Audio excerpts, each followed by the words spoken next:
श्री गणेशाय नमः। श्री जगदम्बा दुर्गा दैवीये नमः।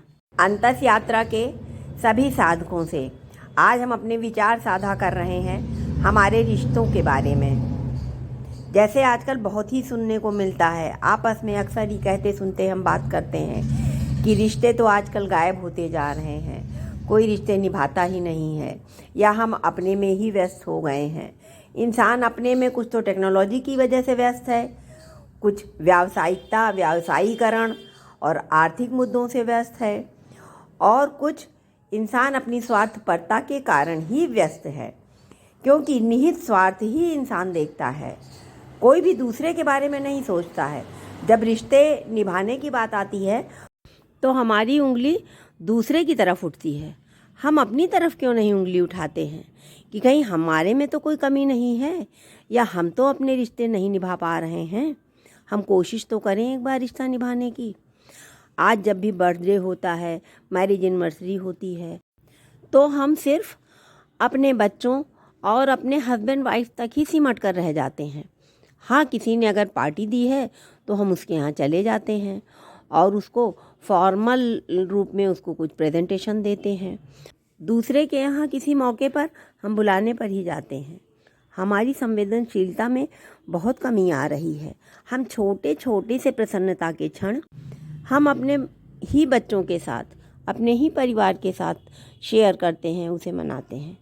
कभी हमने सोचा है कि हमारे दूर के रिश्ते की बहन है, या दूर के रिश्ते के भाई हैं, दूर के रिश्ते का भतीजा भी है, या कोई भी हमारा करीबी या दूर का मोहल्लेदारी में, या किसी से भी जिससे हम अटैच्ड हैं या नहीं भी अटैच्ड हैं, हमारे काम वाले ही जो हैं उनके बच्चे पास हुए, अच्छे मार्क्स से पास हुए, या बच्चों का बर्थडे है, तो हम उनके लिए क्या करते हैं?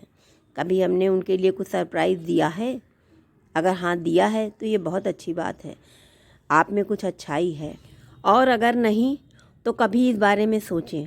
हमें अपने से हटकर, अपने निहित स्वार्थ से हटकर, अपने रिश्तों से हटकर, या अपने रिश्तों में भी हम कभी कभी बहुत दूर चले जाते हैं। उनके किसी मौके पर हम उनके बुलाने का ही इंतज़ार करते रहते हैं कि वो हमें आदर से बुलाएं, तब हम वहाँ पर जाएं। ऐसा हमें नहीं करना चाहिए। हमें अपने रिश्तेदारों से, अपने जान पहचान वालों से, पड़ोसियों से, और यहाँ तक कि अपने काम करने वालों से भी, जो हमारे यहाँ काम कर रहे हैं या जो हमारे अंडर में काम कर रहे हैं, उनके यहाँ कोई खुशी का मौका हो तो हम जो कुछ उनके लिए कर सकें वो हमें ज़रूर करना चाहिए। एक बार हम रिश्तों की पहल करके तो देखें। कहते नहीं हमारे दूर के मामा के रिश्तेदार हैं, कभी हमने अपने दूर के मामा या नानी के रिश्तेदार को उनकी बर्थडे पे क्या छोटा सा सरप्राइज़ केक भेजा है? एक बार भेज कर तो देखें, आपको ज़रूर रिटर्न मिलेगा। रिटर्न भी कैसा? एक भावात्मक रिटर्न। जो आपके रिश्ते बहुत दूर के थे वो अपनेपन में बदल जाएंगे।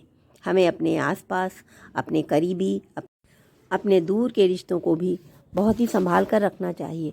कभी कभी उनमें नयापन भी लाने के लिए सरप्राइज़ बनाए रहना चाहिए, जिससे हम तरोताज़ा हों। आज समाज में सब अकेले हैं। घर में भी अगर बहुत सारे लोग आए हुए हैं तो सब अपने अपने मोबाइल में व्यस्त हैं, और सब यही शोर मचा रहे हैं कि आजकल कोई रिश्तों की कद्र ही नहीं करता। रिश्तों की कद्र तो ख़त्म हो गई है, हमारे ज़माने में थी। हमारे ज़माने की बात छोड़िए, आप आज भी रिश्तों की कद्र करें तो वो होगी। बस कहीं ये तो नहीं है कि पहल करने में हम ही चूक गए हैं। हमें पहल करना चाहिए अपने रिश्तों का, अपने आसपास वालों का, अपनों का सम्मान बनाने में, अपनों का सहयोग करने में। आज पति पत्नी के रिश्ते कितने तनावपूर्ण हो गए हैं, दूसरों की तो हम बात ही क्या कहें।